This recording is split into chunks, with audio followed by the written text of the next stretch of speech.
이사야 1장 11절에서 20절까지의 말씀입니다. 여호와께서 말씀하시되 너희의 무수한 재물이 내게 무엇이 유익하며 나는 순양의 번제와 살찐 짐승의 기름에 배불렀고 나는 송아지나 어린 양이나 숫 염소의 피를 기뻐하지 아니하노라.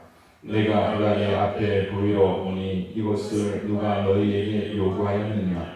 내 마당만 밟을 뿐이니라. 헛된 재물을 다시 가져오지 말라.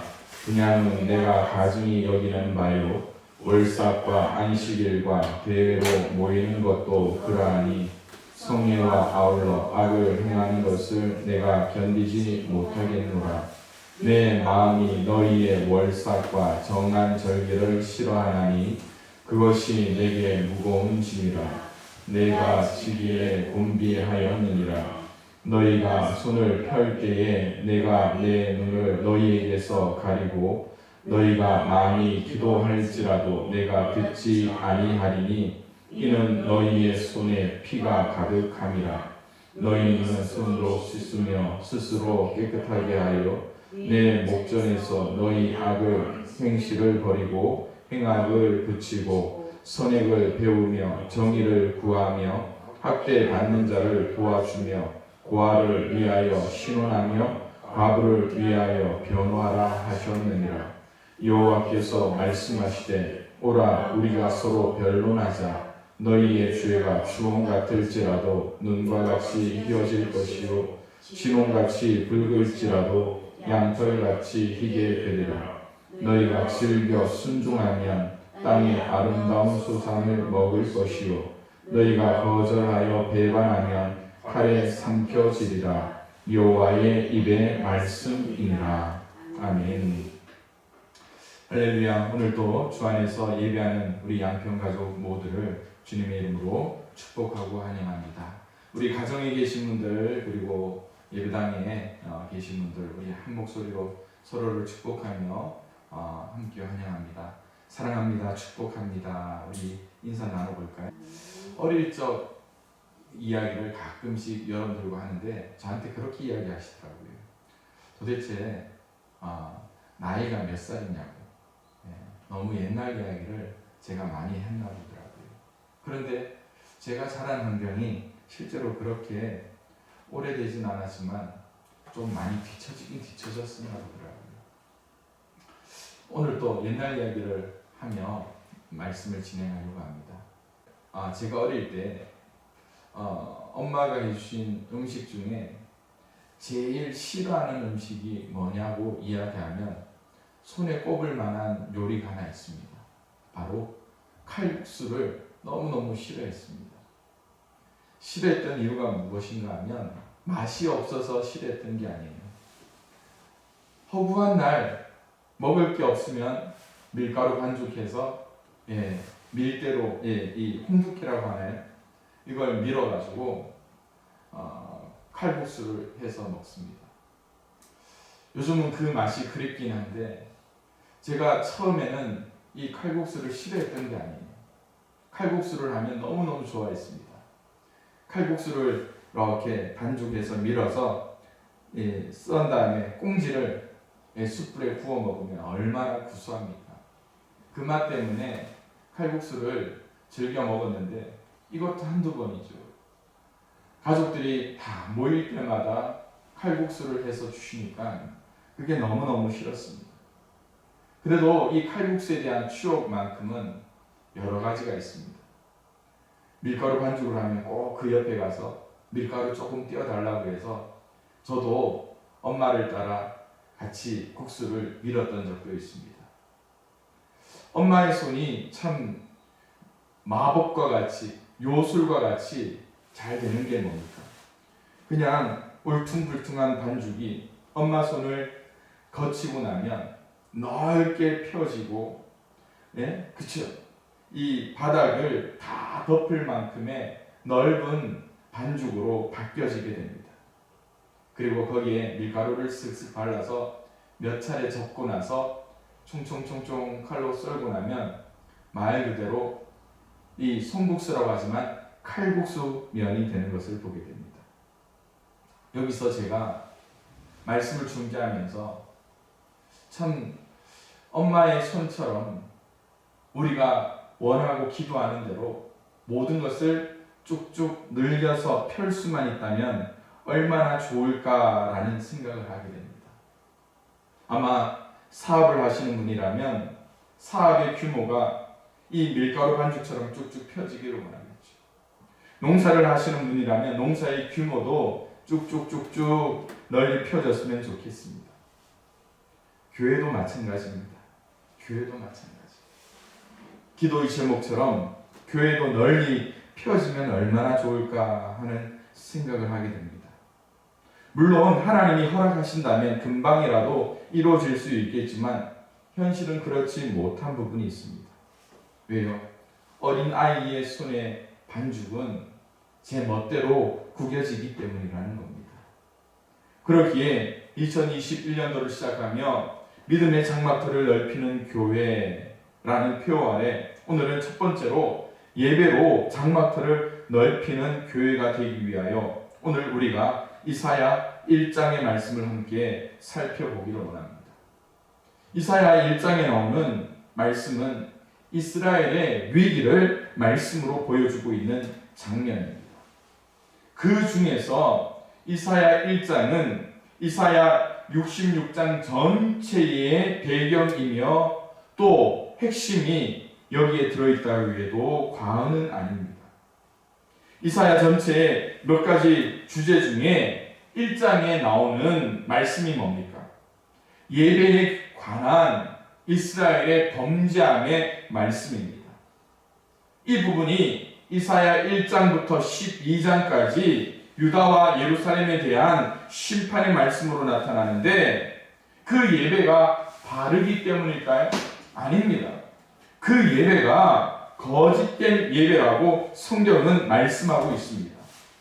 먼저 이사야는 유다와 예루살렘 사람들을 향하여 2절 말씀에 내가 자식이라고 기르고 키웠는데 그들이 나를 거역하였다라고 말씀합니다. 그뿐만이 아닙니다. 10절에 너희 소돔의 통치자들아 주님의 말씀을 들으라. 너희 고모라의 백성아 우리 하나님의 법에 귀를 기울이라 라고 말씀하고 있습니다. 유다 지도자들과 백성들을 소돔과 고모라 사람들로 비유하고 있다라는 말씀입니다. 그만큼 그 당시에 유다 백성들이 타락했다라는 것을 보여주고 있습니다. 그러면서 주님의 말씀을 듣고 주의 법에 귀를 기울여라 라고 이 이사야 선지자는 이스라엘과 유다를 향하여 회개를 촉구하고 있는 모습을 보게 되죠. 그렇다면 이 당시 도대체 예배가 어땠길래 이사야가 하나님의 말씀을 대언하며 이렇게 가슴을 치고 있는가를 생각해 봅니다. 우리가 읽었던 본문 11절부터 13절의 말씀을 보면 자세하게 기록하고 있습니다.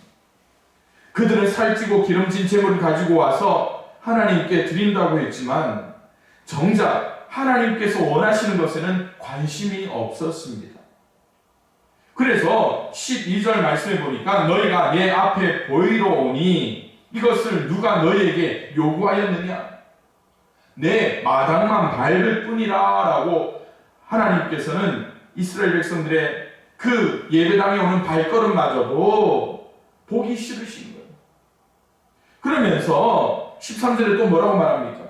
헛된 재물을 다시 가져오지 말라. 분향은 내가 가증히 여기는 바요 월삭과 안식일과 대회로 모이는 것도 그러하니 성회와 아울러 악을 행하는 것을 내가 견디지 못하겠노라 라고 하나님은 이스라엘을 책망하고 있습니다. 하나님께서 심지어 14절과 15절에서 유다 백성들이 지키는 정한 절기와 같은 예배와 기도를 거부하신다라고 말씀하고 있습니다.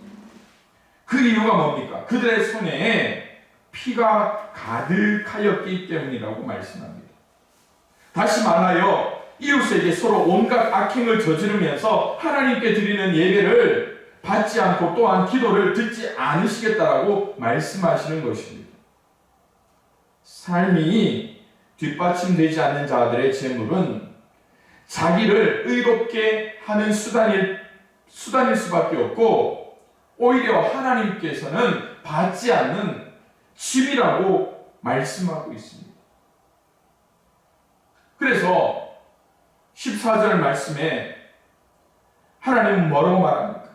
그것들을 싫어하나니 그것이 내게 무거운 짐이라, 내가 치기에 곤비하였느니라 라고 말씀하고 있는 것을 보게 됩니다. 진실하지 못한 예배, 그리고 우리의 마음을 들이지 못하는 예배, 우리의 삶이 동반되지 못하는 예배는 어쩌면 무의미하거나 위선적인 외침에 지날 수밖에 없다는 것을 우리에게 보여주고 있는 것이죠. 그러기에 저는 2021년도를 통하여 우리의 예배가 하나님이 기뻐하시는 예배가 되기 위하여 어떻게 우리가 예배해야 될까? 우리의 예배의 자리를 어떻게 구별해야 될 것인가를 한번 생각해 봅니다. 그럴 때 하나님은 어머니의 손에 있는 그 밀가루 반죽이 펼치듯이 우리의 믿음의 장막터가 넓혀지는 귀한 역사를 예배를 통하여 우리에게 허락해 주실 거라는 말, 예배를 받으실 거라는 것이죠. 그러기에 첫 번째로 우리의 믿음과 삶의 일치를 통하여 장막터를 넓힐 수 있는 우리 양평 가족들이 될 수 있기를 바랍니다. 얼마 전 체육대회를 하면서 경험했던 몇 가지를 말씀드립니다. 100m 달리기를 하는데요, 학생들은 잘 뛰더라고요. 그런데 어른들은 넘어지는 일들이 종종 있는 것을 보게 됩니다. 넘어지는 사람들이 왜 넘어질까? 그들의 마음은요, 청춘인데 몸은 40대, 50대 아저씨들이죠. 마음은 앞서가는데 몸이 뒤처져 있으니까 어떻게 됩니까? 맞습니다. 넘어지는 일을 보게 됩니다. 몸과 마음도 일치가 될 때 같이 나가는데 그렇지 못한 우리의 모습이 얼마나 큰 사고로 이어질까 염려되죠. 또 하나의 운동장에서 체육대회를 하면서 경험했던 게임이 하나 있습니다. 뭡니까? 줄다리기입니다. 이쪽 저쪽 20명의 장정들이 서서 줄을 맞잡고 있습니다. 어느 팀이 이길까요? 하나, 둘, 셋 하며 으쌰, 으쌰. 그 구령에 맞춰서 한 팀이 한 마음이 되어 줄을 당길 때 그 어느 때보다 힘은 배가가 되는 것입니다. 한 사람이 아무리 힘이 세더라도 여러 사람과 힘을 합하지 못하면 결국 줄은 딸려가게 되어 있습니다. 우리의 믿음도 마찬가지입니다. 하나님이 받으시는 예배는 어떤 예배일까? 몸과 마음이 같이 가고 또 공동체가 같은 마음이 될 때 하나님 앞에 나아갈 수 있는 것이 아닐까 하는 생각을 하게 돼요. 1장 16절에서 17절의 말씀을 다시 한 번 더 읽어드립니다. 너희는 스스로 씻으며 스스로 깨끗하게 하여 내 목전에서 너희 악한 행실을 버리며 행악을 그치고 선행을 배우며 정의를 구하며 학대받는 자를 도와주며 고아를 위하여 신원하며 과부를 위하여 변호하라 하셨느니라 라고 말씀하고 있습니다. 이것은 단순히 바른 삶을 살라는 것에 초점을 맞추는 것이 아닙니다. 악한 행실을 바로 잡지 않은 채로 드리는 예배, 자신들의 삶을 성찰하지 못하며 그저 나는 회개하였다라고 마음에 없는 그러한 고백을 하고 하나님 앞에 예배하는 것, 거기에 대해서 하나님은 받지 않겠다라고 말씀하고 있습니다. 따라서 예배의 형식이 어떤 제사 자체를 비판하는 것이 아니라 공의와 정의, 그것들을 저버린 형식적인 예배에 몰두하는 유다 백성들의 위선적인 신앙의 모습을 책망하고 있는 것입니다. 요즘 오후 예배를 통하여 제사 양육에 대한 이론적인 부분을 말씀을 나누고 있죠. 강조하고 있는 하나의 키워드를 여러분 기억하고 있습니까? 머리가 큰, 지식적으로 머리만 큰 종교인이 되어서는 안 된다라는 거예요. 예수님이 제자들의 발을 씻기시기 위해 예수님께서 스스로 허리에 수건을 차고 제자들 앞에 무릎을 꿇었던 것처럼 우리는 겸손과 또한 나를 돌아볼 뿐만 아니라 사회를 향한 눈을 뜰 수 있는 신앙인이 되어야 된다는 것입니다. 그러기에 오늘 우리 양평교회가 믿음과 삶과 믿음의 일치를 통하여 하나님의 장막터를 넓히며 예배의 터를 넓힐 수 있는 저와 여러분들이 되기를 소망합니다. 두 번째로, 첫 번째의 말씀에 연결하여 우리가 하나님 앞에 서는 것을 결코 두려워하지 말아야 됩니다. 성도의 삶이란 세상 가운데 살아가는 존재들입니다. 물론 옛 선배 신앙인들의 모습처럼 코람데오의 정신, 믿음을 가지고 있어야 되죠. 코람데오가 뭡니까? 하나님 앞에서 좀 더 하나님 면전 앞에, 하나님 눈 앞에 서 있는 성도의 삶을 이야기하는 것입니다. 앞서 드렸던 말씀을 다시 한 번 더 읽어드립니다. 선행을 배우며 정의를 구하며 학대받는 자를 도와주며 고아를 위하여 신원하며 과부를 위하여 변호하라 하신 하나님의 말씀이 오늘 우리에게 어떻게 들리는가를 한번 생각해 봐야 합니다. 요즘 사회적인 이슈가 되고 있는 정인이 사건을 여러분들은 뉴스를 통해서 들으셨을 겁니다. 양부모의 손에 죽은 어린 생명. 이 양부모가 어떤 사람이었는가를 뉴스를 통해 들어보셨을 겁니다. 양 아빠 둘 다 목회자 집안의 자녀입니다. 또 이 두 사람은 기독교 대학에서, 기독교 기업에서 일하는 사람이었습니다. 이들에게 부족한 것이 무엇이었을까요? 어쩌면 말씀에 나오는 대로 도와줌, 또한 고아를 위함, 신원함, 이것조차도 없었던 사람일 뿐만 아니라, 없는 것이 아니라 어쩌면 행악자로 서 있는 예수장의 모습이 거기에 드러나고 있지 않습니까? 정의를 구하며 우리의 삶이 세상 가운데 드러나야 되는데 우리는 어떻게 이야기합니까? 세상으로부터 핍박받는다라고 우리 스스로 항변하고 있는 어리석은 모습이라는 것입니다.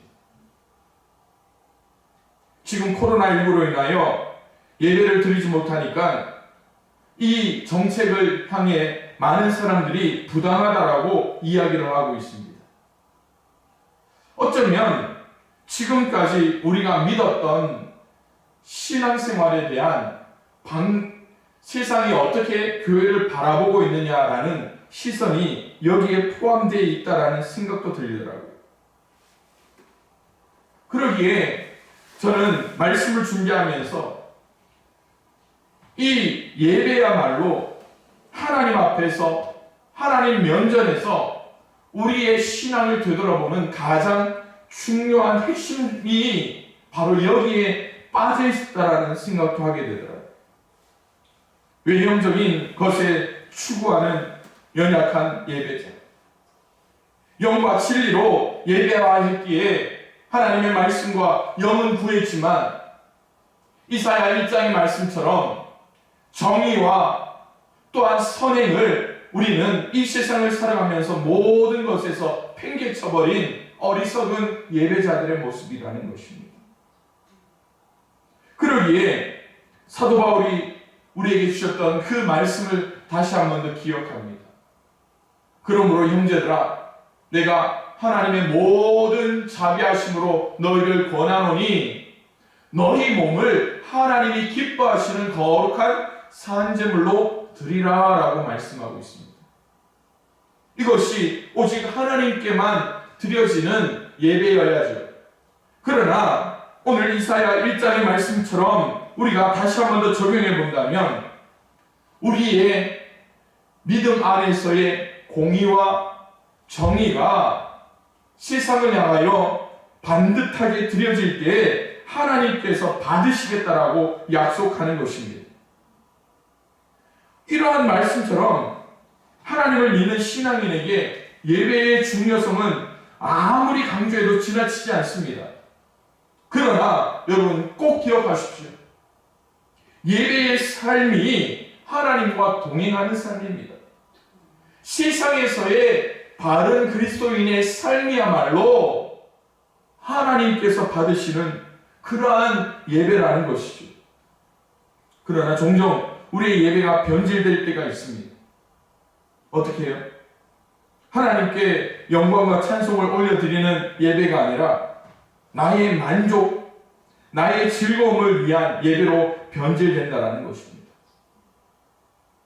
진정한 예배는 하나님의 말씀에 순종하는 삶 전체로 드려야 됩니다.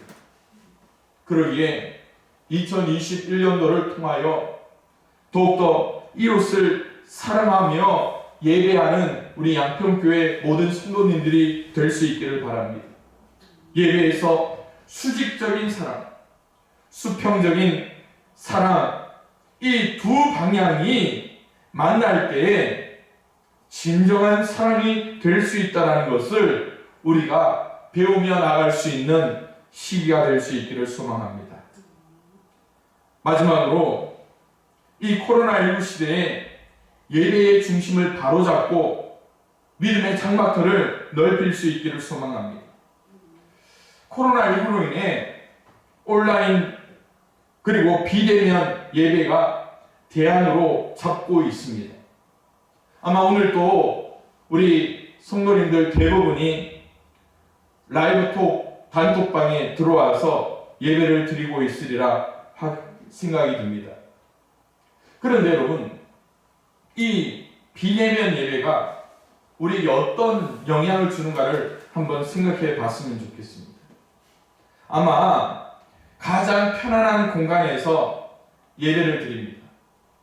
거실에서 예배 드리시는 분들도 있고, 또 안방에서 예배 드리는 분들도 있고, 또 소파에 앉아서 아니면 살짝 어딘가에 기대서 예배 드리시는 분들도 있을 겁니다. 이게 어떻게 바뀌고 있는가를 한번 생각해 보십시오.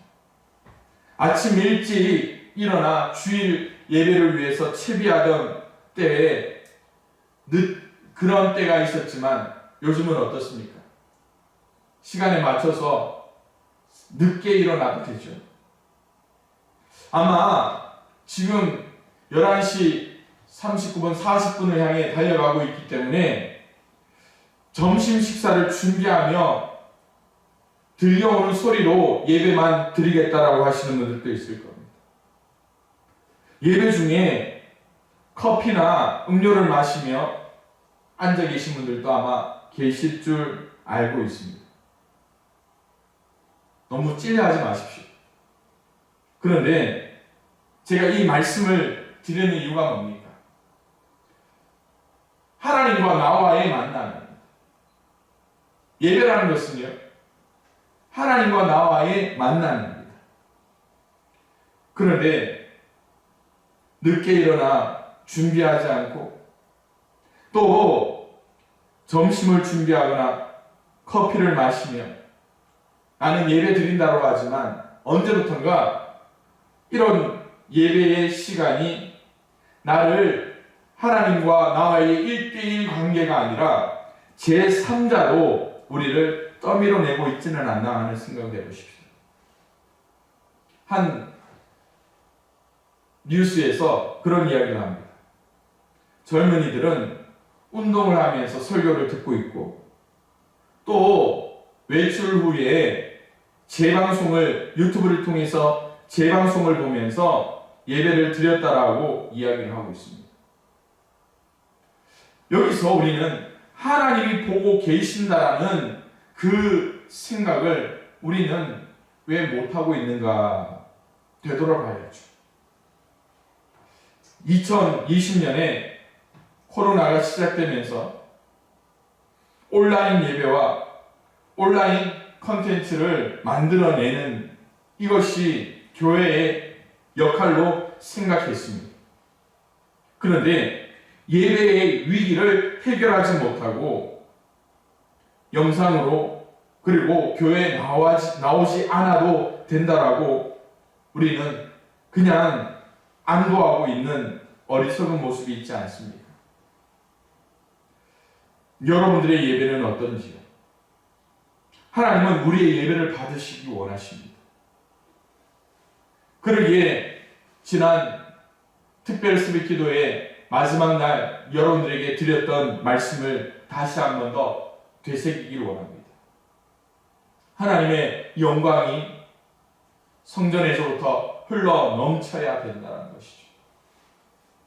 그러기에 비대면 예배 감염병을 막기 위해 우리가 택한 최선의 방법입니다.